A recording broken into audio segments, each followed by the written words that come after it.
नमस्कार दोस्तों, आप सभी का स्वागत है एक बार फिर से आपके अपने YouTube channel reels of real estate पे। मैं हूं आपका दोस्त गौरव। आज हम बात करने वाले हैं प्रधानमंत्री आवास योजना 2.0 के बारे में। पूरा डिटेल में इस वीडियो में बताने वाला हूं। कैसे आप अप्लाई कर सकते हैं, क्या नियम और शर्तें हैं, कौन से लोग अप्लाई कर सकते हैं, कौन कौन सी स्कीमें हैं जिसके तहत आप अप्लाई कर सकते हैं। तो ये वीडियो थोड़ा सा यहाँ पे लेंथी हो सकता है, थोड़ा सा इसकी जो लेंथ है वो ज़्यादा हो सकती है, लंबा हो सकता है वीडियो। यहाँ पे वीडियो आपको पूरा देखना है सो दैट आपको कंप्लीट इन्फॉर्मेशन, पूरी जानकारी यहाँ पर मिल सके। और मैं आपको बता दूं कि इस तरीके के हम वीडियो लेकर आते रहते हैं, तो प्लीज़ वीडियो चैनल को सब्सक्राइब करना मत भूलिएगा।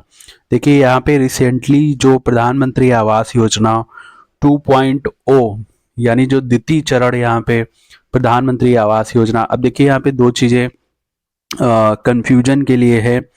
जो ग्रामीण आवास योजना है प्रधानमंत्री, वो अलग है, और जो ये आवास योजना है ये बेसिकली अर्बन के लिए है, शहरी आवास योजना है।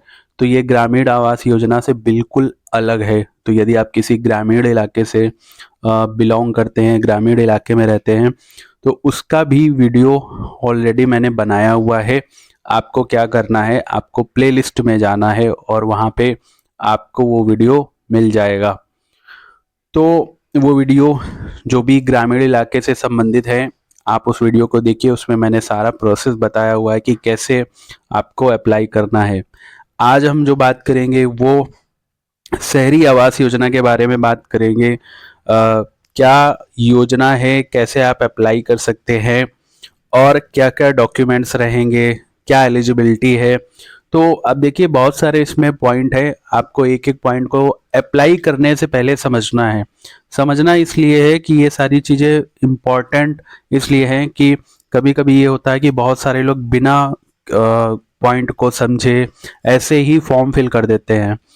कुछ डॉक्यूमेंट्स उनके अधूरे रह जाते हैं, कुछ जानकारियां अधूरी होती हैं, कुछ जानकारियां वो गलत फिल कर देते हैं फॉर्म में। तो समय आने पर जब सर्वे कार्य होता है तो उनका जो फॉर्म है वो रिजेक्ट हो जाता है और बाद में उनको मायूसी का सामना करना पड़ता है और उनको ये लगता है कि किसी कारण की वजह से उनकी जो योजना है उसका लाभ उनको नहीं मिला।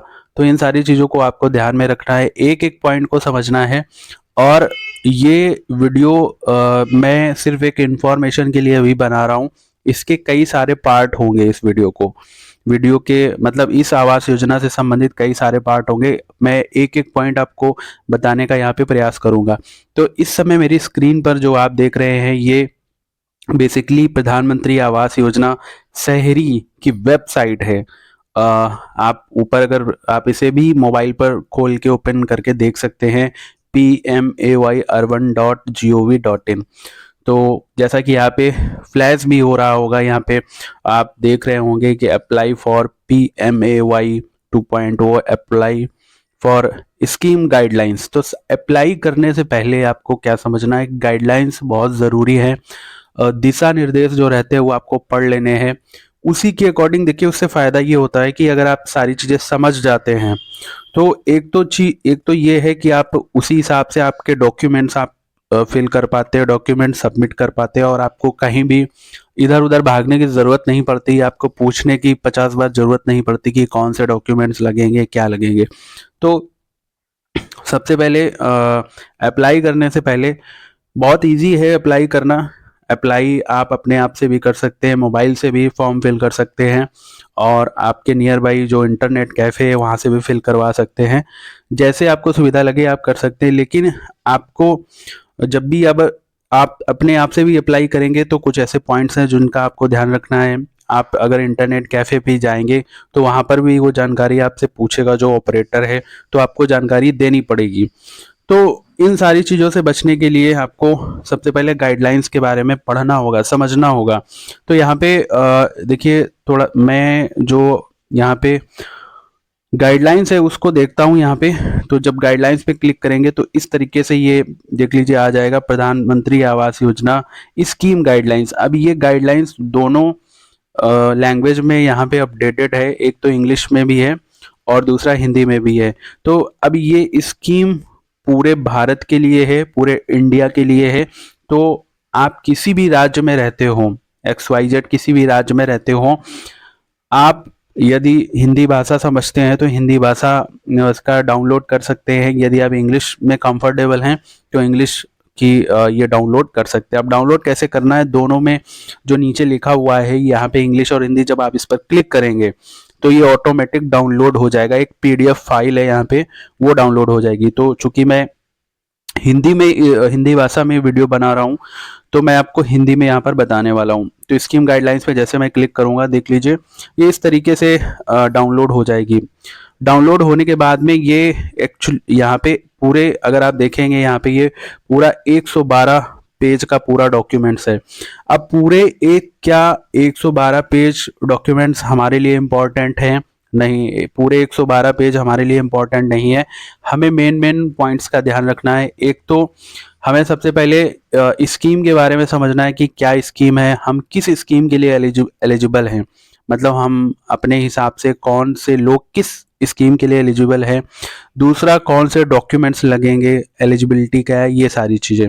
तो वही सारी चीज़ें मैं आपको यहाँ पे बताने वाला हूँ। ऊपर से ये डॉक्यूमेंट्स कुछ इस तरीके से दिखेगा और यहाँ पे लिखा हुआ है प्रधानमंत्री आवास योजना शहरी 2.0 सबके लिए आवास मिशन योजना दिशा निर्देश। सितंबर 2024 में ये तैयार किया गया था डॉक्यूमेंट्स, और ये आवासन और शहरी कार्य मंत्रालय भारत सरकार के द्वारा तैयार किया गया था। अब नीचे की तरफ जब आएंगे तो आपको सबसे पहले यहाँ पे प्रस्तावना वगैरह लिखी हुई है, तो ये हमें पढ़ने का कोई वो नहीं है कि हम कैसे कर सकते हैं। हाँ, यहाँ पे आपको एक इम्पॉर्टेंट चीज यहाँ पे ध्यान रखनी, यहाँ पे साफ साफ देखिए, यहाँ पे लिखा हुआ है कि प्रधानमंत्री आवास योजना 2.0 के तहत शहरी क्षेत्रों में किफायती आवास की आवश्यकता को निम्नलिखित घटकों के माध्यम से पूरा किया जाएगा। तो यहाँ पे मैं जो पहले आपको बता रहा था कि यहाँ पे कई स्कीम के अंतर्गत, मतलब इसमें 4 स्कीमें हैं, 4 स्कीम के अंतर्गत आप इसमें लाभ ले सकते हैं। कैसे लाभ ले सकते हैं? पहली जो स्कीम है लाभार्थी आधारित निर्माण, BLC स्कीम है। फिर भागीदारी में किफ़ायती आवास, AHP है। किफ़ायती किराया आवास, ARH है। ब्याज सब्सिडी योजना, ISS है। तो ये बेसिकली 4 स्कीमें हैं यहाँ पे। इन 4 स्कीमों के तहत आप भारत के किसी भी राज्य में रहते हो, आप अप्लाई कर सकते हैं। अब कैसे अप्लाई कर सकते हैं, क्योंकि जब तक आपको ये समझ में नहीं आएगा कि ये चारों स्कीमें क्या हैं, कौन सी स्कीम आपके लिए सही है, तब तक आप इसको अप्लाई नहीं कर पाएंगे। और यदि आपने गलत अप्लाई कर दिया तो आपका फॉर्म जो है सर्वे के बाद रिजेक्ट हो जाएगा। फिर आपको ये लगेगा कि हमें इस योजना का लाभ नहीं मिला। तो वही मैं बोलता हूँ कि पहले सारी चीज़ों को समझ लें, कोई भी काम करने से पहले, उसके बाद में आगे बढ़ें। तो नीचे की तरफ आते हैं। ये बेसिकली यहाँ पे पूरा बताया गया है किस पेज पे क्या लिखा हुआ है। तो ये सारी चीज़ें हैं। नीचे की तरफ आप चलेंगे, मैं इस PDF को पूरा ओपन कर लेता हूँ। नीचे की तरफ और आते जाएंगे तो ये बेसिकली बहुत बड़ा डॉक्यूमेंट्स है। ये सारी चीज़ें हैं, देखते हैं। तो एक एक करके मैं आपको यहाँ पे सबसे पहले जो ऊपर स्कीम बताई गई थी उनको मैं आपको एक एक करके बता देता हूँ। अब सबसे पहले यहाँ पे पात्रता मानदंड, मतलब ये क्या है? ये बेसिकली जर्नल जो एलिजिबिलिटी है सभी के लिए मान्य होती है, वो इसके लिए यहाँ पे है। तो यहाँ पे साफ साफ बताया गया कि शहरी क्षेत्रों में रहने वाले, चूंकि ये शहरी आवास योजना है, EWS economic weaker section, LIG lower income group, MIG medium income group श्रेणी से संबंधित परिवार जिनके पास देश में कहीं भी कोई पक्का आवास नहीं है, प्रधानमंत्री आवास योजना 2.0 के तहत आवास खरीदने या बनाने के लिए पात्र हैं। तो सबसे पहली जो एक जनरल एलिजिबिलिटी यहाँ पे बताई गई है कि यदि आप इकोनॉमिक वीकर सेक्शन में आते हैं, आप लोअर इनकम ग्रुप में आते हैं, आप मीडियम इनकम ग्रुप में आते हैं, भारत के किसी भी देश में रहते हो, लेकिन आपके पास कोई पक्का आवास नहीं है, भले वो कच्चा हो उससे मतलब नहीं है, आपके पास पक्का आवास नहीं है, तो आप इस योजना में अप्लाई कर सकते हैं। दूसरा यहाँ पे बताया गया है कि दूसरी एलिजिबिलिटी क्या यहाँ पे बताया कि लाभार्थी प्रधानमंत्री आवास योजना 2 के घटकों में से किसी एक घटक के तहत लाभ प्राप्त करने के लिए पात्र होगा। वैसे लाभार्थी जिन्हें शहरी या ग्रामीण क्षेत्रों में पिछले 20 वर्षों में केंद्र सरकार, राज्य सरकार, संघ, राज्य क्षेत्र और स्थानीय शासन की किसी भी आवास योजना के तहत आवास आवंटित किया है, वे प्रधानमंत्री आवास योजना के तहत लाभ प्राप्त करने के पात्र नहीं होंगे। इस संबंध में शहरी स्थानीय निकाय द्वारा आवास की मांग का सत्यापन करते समय लाभार्थी द्वारा एक वचन पत्र भी दिया जाएगा। तो ये बड़ा इंपॉर्टेंट पॉइंट है, आपको समझना है कि पिछले 20 सालों में अगर आप कोई एप्लीकेशन देने मतलब इस योजना में अप्लाई करने जा रहे हो और पिछले 20 सालों में आपके परिवार में आपके माता पिता या आप ऐसे उनके बच्चे हैं जब आपकी यदि मैरिज नहीं हुई है, पिछले 20 सालों में आपका जो आपकी जिले की ऐसी कोई योजना रही हो या आपकी राज्य की कोई ऐसी योजना रही हो या केंद्र सरकार की ऐसी कोई योजना रही हो पिछले 20 सालों में जिसमें जिस आवासीय योजना में आपको लाभ मिला हो, तो आप इस योजना में अप्लाई नहीं कर सकेंगे, आप एलिजिबल बिल्कुल भी नहीं होंगे। इसके लिए एक यहाँ पे आप एफिडेविट देना पड़ेगा जब आप इस योजना में अप्लाई करेंगे। ये सभी के लिए है जैसा कि मैंने पहले बताया। और दूसरा, जो मैंने 4 योजनाएं आपको ऊपर बताई थी उनमें से ऐसा नहीं है कि आप सभी योजनाओं में अप्लाई कर लें, तो ऐसा नहीं है, आपको योजना समझ के एक योजना में ही अप्लाई करना होगा। आगे यहाँ पे बताया गया है कि इकोनॉमिक वीकर सेक्शन परिवारों को 3 लाख रुपए तक की वार्षिक आय वाले परिवारों के रूप में परिभाषित किया गया। मतलब इसका मतलब क्या है, ईडब्ल्यूएस श्रेणी में वही लोग आएंगे जिनकी एनुअल इनकम जो 3 लाख रुपए तक होगी। अगर 3 लाख रुपए से ज़्यादा है तो आप इकोनॉमिक वीकर सेक्शन में नहीं आएंगे। जो लोअर इनकम ग्रुप के लोग हैं वो 3 लाख रुपए से 6 लाख रुपए तक की वार्षिक आय वाले परिवार होंगे। और मीडियम इनकम ग्रुप से 6 लाख से 9 लाख रुपए तक की वार्षिक आय वाले परिवार यहाँ पर होंगे। राज्य, संघ, राज्य क्षेत्र, आवासन और शहरी कार्य मंत्रालय की सहमति में मौजूदा परिस्थितियों में अनुसार ईडब्ल्यूएस के वार्षिक आय मानदंड को फिर से परिभाषित करने का निर्णय ले सकते हैं। ये चीज जर्नल चीज है, लेकिन हो सकता है कि आपका जो राज्य है, आपका जो जिला है, वहाँ पे जो ये टर्म्स यहाँ पे बताई गई इकोनॉमिक वीकर सेक्शन, तो वहाँ पे डिवाइड मतलब डिपेंड करता है कि किस हिसाब से डिवाइड किया जाता है। जैसे आप अपना इनकम सर्टिफिकेट बनवाते हैं तो सब जगह अलग अलग होता है, किसी राज्य का अलग होता है, किसी राज्य का अलग होता है, लेकिन जर्नल जो है वो इस प्रकार से होना चाहिए। तो यदि आप सोच रहे हैं अपना इनकम सर्टिफिकेट बनवाने के लिए और आपको लगता है कि आपकी जो एनुअल इनकम इस हिसाब से है, तो जब भी आप इनकम सर्टिफिकेट बनवाएं, चूंकि इसमें अपडेट करना पड़ेगा, आपको अपलोड करना पड़ेगा जब भी आप अप्लाई करेंगे, तो इस हिसाब से अपना इनकम सर्टिफिकेट आप यहाँ पे बनवा सकते हैं। आगे यहाँ पे जो बताया गया है कि योजना के तहत विधवाओं, एकल महिलाओं, दिव्यांगजन, वरिष्ठ नागरिकों, ट्रांसजेंडर, अनुसूचित जाति, अनुसूचित जनजाति, अल्पसंख्यकों और समाज के अन्य कमजोर और वंचित वर्ग के व्यक्ति को वरीयता दी जाएगी। तो यहाँ पे मतलब वरीयता का मतलब आप ये समझ लीजिए, यहाँ पे ये जितने लोगों को रिजर्वेशन मतलब है वो सबसे पहले दिया जाएगा यदि वो फॉर्म अप्लाई करते हैं तो। बाकी यहाँ पे बताया गया कि सफाई कर्मियों, पीएम स्वनिधि योजना के तहत चिन्हित स्ट्रीट वेंडरों, पीएम विश्वकर्मा की योजना के तहत विभिन्न कारीगरों, आंगनवाड़ी कार्यकर्ताओं, भवन और अन्य निर्माण श्रमिकों, झुग्गी चौल के निवासियों को प्रधानमंत्री आवास योजना 2 के संचालन के दौरान चिन्हित और अन्य समूहों पर विशेष ध्यान दिया जाएगा। तो देखिए, जब ये योजना आई थी, पहली बार आई थी, जो इसका फर्स्ट फेज था, तो उसमें इस प्रकार का कोई भी नियम या इस प्रकार की चीजें नहीं थी, लेकिन इस योजना में इन सारे चीजों पर, इन सारे जो यहाँ पे मेंशन किया, इन लोगों पर ज्यादा ध्यान दिया जाएगा। बाकी यहाँ पे लिखा गया है कि यह सुनिश्चित किया जाएगा कि यदि पिछली आवास योजनाओं के तहत किसी पात्र लाभार्थी के माता पिता को पक्का आवास प्रदान किया गया है, तो उनके आवेदन पर ऐसे पात्र परिवारों, लाभार्थियों के जिनके माता पिता ने पिछली आवास योजना का कोई लाभ नहीं उठाया है, को पहले लाभ प्रदान करने के बाद विचार किया जाएगा।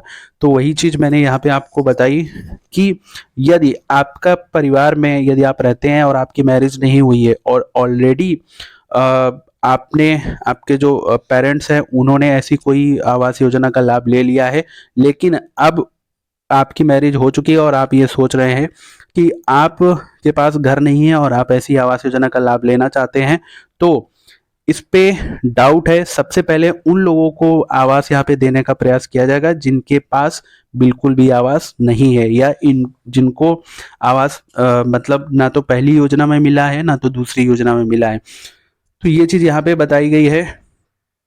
आगे यहाँ पे बताया गया है कि ऐसे लाभार्थी जिनके आवासों की प्रधानमंत्री आवास योजना के तहत राज्यों संघ राज्यों की अनुशंसा पर केंद्रीय स्वीकृति और निगरानी समिति द्वारा किसी भी कारण से 31/12/2023 के बाद कटौती की गई है, उन्हें प्रधानमंत्री आवास योजना 2 के तहत आवास स्वीकृत नहीं किए जाएंगे। तो अब यहाँ पे आपको ध्यान रखना है कि आपने ऐसा कुछ काम किया है या अप्लाई किया था जिसमें ऑलरेडी आपका फॉर्म रिजेक्ट हो चुका है, तो इस हिसाब से अब दोबारा इसमें आप अप्लाई नहीं कर पाएंगे। बाकी ये जो नोटिफिकेशन है बहुत ही बड़ा है, तो आप इसे आराम से यहाँ पर पढ़ सकते हैं।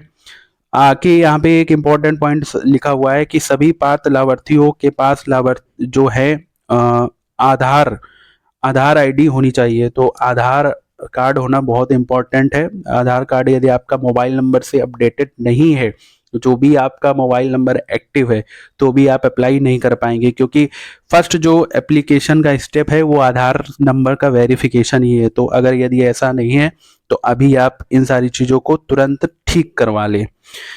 बाकी यहाँ पे बताया गया है लाभार्थियों के चयन के लिए जिला मजिस्ट्रेट, नगर आयुक्त, कार्यकारी अधिकारी की अध्यक्षता में एक जिला शहरी स्थानीय निकाय स्तर की समिति जिम्मेदार होगी। भारत सरकार इस समिति में 2 गैर सरकारी जनप्रतिनिधियों को नामित कर सकती है। तो बेसिकली आपको पता है कि जब भी आप अप्लाई करेंगे तो आपकी जिले के जो जिला मजिस्ट्रेट, नगर आयुक्त जो भी है वो इसमें इन्वॉल्वमेंट उनकी रहेगी। प्रॉपर सर्वे होगा और उसके बाद ही, अब सर्वे कैसे होगा, सर्वे ऐसा नहीं कि घर घर जाकर कोई सर्वे होगा। आपका आधार कार्ड और ये सारी चीज़ें आपकी अपडेटेड हैं, उससे ही सारे डॉक्यूमेंट्स आपके चेक कर लिए जाएंगे कि आपके पास घर है या नहीं है, ये सारी चीज़ें।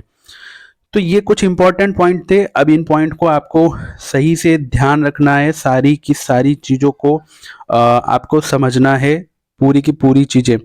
अब यहाँ पे जो 4 स्कीमों के बारे में बता रहा था कि कौन कौन सी है, एक तो बीएलसी, दूसरा एएचपी, एआरएच और ये आईएसएस। तो सबसे पहले हम बात कर लेते हैं लाभार्थी आधारित निर्माण, बीएलसी। ये क्या है, यहाँ पे साफ साफ लिखा गया है इकोनॉमिक वीकर सेक्शन लाभार्थी द्वारा अपनी जमीन पर आवास का निर्माण। राज्यों संघ राज्य क्षेत्रों द्वारा भूमिहीन को भूमि पट्टा अधिकार का प्रावधान। लाभार्थियों द्वारा आवास के निर्माण के चरणों की जियो टैगिंग। निर्माण के चरण के आधार पर किस्त जारी करना, यदि आवश्यक हो तो निःशुल्क वैधानिक स्वीकृतियां। आवास और बुनियादी अवसंरचना के साथ टेबलनेस स्लमों का उन्नयन। देखिए ये जो बीएलसी स्कीम है ये इकोनॉमिक वीकर सेक्शन के लिए है, और ये उनके लिए है, वो लोग इसमें अप्लाई कर सकते हैं यदि आपके पास ऐसा कोई, मतलब आप ऐसी जगह पर रहते हैं, आपके पास थोड़ा बहुत कच्चा घर है, आप उस घर को बनवाना चाहते हैं। आप ऐसा नहीं चाहते कि कहीं पे आपको आवास मिले, आप जिस जगह पर हैं और घर बनवाना चाहते हैं, तो आप इस स्कीम को, इस ऑप्शन को चुन सकते हैं। इसमें सरकार क्या करेगी, आपकी जो भी लागत होगी उसमें आपको सरकार कुछ वहाँ पे अमाउंट आपको दे देगी ताकि आप अपना घर बनवा सकें। बाकी यहाँ पे भागीदारी में किफ़ायती आवास, एएचपी, ये स्कीम ज़्यादातर शहरी लोगों के लिए होती है। इसमें क्या होता है, जैसे आप एप्लीकेशन डालते हैं, अप्लाई करते हैं, मान लीजिए आपके पास कहीं पर भी कुछ भी घर नहीं है, कुछ भी नहीं है और आप किराए पर रह रहे हैं, रेंटेड रह रहे हैं, अभी तक आप अप्लाई करते हैं। इसमें क्या होता है, जो सरकार है वो आवास का निर्माण करती है और वो आवास बना के आप लोगों को दे देती है। किफ़ायती किराया आवास, एआरएच, ये मॉडल अभी तक ज़्यादा एप्लीकेबल नहीं हुआ है, क्योंकि इस पे आपको सरकार कुछ ऐसी, मतलब हाउसेस बना के देती है जहाँ पे आपको कुछ किराया देकर आपको वहाँ पर रहना होता है। ब्याज सब्सिडी योजना, आईएसएस, ये देखिए यहाँ पे ये बड़ी इंपॉर्टेंट स्कीम है। इस स्कीम के तहत ये एक तरीके से होम लोन की तरह काम करती है। मान लीजिए आपका पूरा घर बना हुआ है, या मान लीजिए आप कोई घर लेने की सोच रहे हैं और आप ये सोच रहे हैं कि इसमें आपको प्रधानमंत्री आवास योजना के तहत कुछ छूट मिल जाए, तो इसमें जब आप लोन लेते हैं तो उस लोन में आपको कुछ चीज़ों की छूट मिल जाती है। तो वही चीज़ यहाँ पर बताई गई है। ईडब्ल्यूएस के लिए 3 लाख तक है, एलआईजी के लिए 6 लाख है, एमआईजी के लिए 9 लाख है। तो ये इम्पोर्टेंट चीज़ यहाँ पर हो जाती है। आप इस बहुत सारी इसमें जो पॉइंट्स हैं इनको आराम से पढ़ सकते हैं। जैसा कि मैंने पहले भी बताया कि हम इन जो चारों योजनाएं हैं इन पर हम एक एक सेपरेट वीडियो बनाएंगे, क्योंकि ये योजनाएं इसमें बहुत सारे ऐसे पॉइंट्स हैं जो आपको समझने होंगे। और ये वीडियो ऑलरेडी मुझे लगता है 20 मिनट के आसपास हो चुका है। तो इस हिसाब से मैं छोटे छोटे पार्ट में इसको लाने का प्रयास करूंगा। और बाकी आप अगर आप अपने आप से अप्लाई करना चाहते हैं तो मैं वो आपको बता देता हूँ आपको क्या करना है। आपको यही वेबसाइट यहाँ पे आना है और इसी वेबसाइट पे आपको ये दिख जाएगा अप्लाई फॉर PMAY 2.0। जब आप इस पर क्लिक करेंगे तो ये कुछ इस तरीके से ओपन हो जाएगा। यहाँ पे जैसा कि मेरी स्क्रीन पर आपको दिखा रहा है, ये प्रधानमंत्री आवास योजना 2.0 इस तरीके से ये आपको यहाँ पर दिखने लगेगा। ये अगर आप यहाँ पर देख रहे होंगे तो इस तरीके से यहाँ से आप अप्लाई कर सकते हैं। और यदि आपको लगता है कि आपको समझ में नहीं आ रहा है कैसे अप्लाई करना है, तो बहुत इजी है। आप अपने नियर बाई किसी भी इंटरनेट कैफ़े में जाके वहाँ से इसका जो एप्लीकेशन है वो क्या कर सकते हैं, फिल कर सकते हैं। वहाँ से जब आप फिल करेंगे एप्लीकेशन तो आपको ये जो जानकारियाँ मैंने आपको बताई हैं ये आपको सारी की सारी जानकारियाँ जो हैं वहाँ आपको देनी होंगी। तो आई होप आपको जानकारी अच्छी लगी होगी। फिर भी आपके मन में कोई क्वेश्चन आ रहा हो, कुछ आ रहा हो, तो आप हमें कमेंट करके पूछ सकते हैं। और हम आपको, यदि आपका क्वेश्चन ऐसा हुआ तो हम उसका उत्तर है जो सही देने का यहाँ पर प्रयास करेंगे। तो मिलते हैं नेक्स्ट वीडियो में, तब तक के लिए थैंक यू सो मच।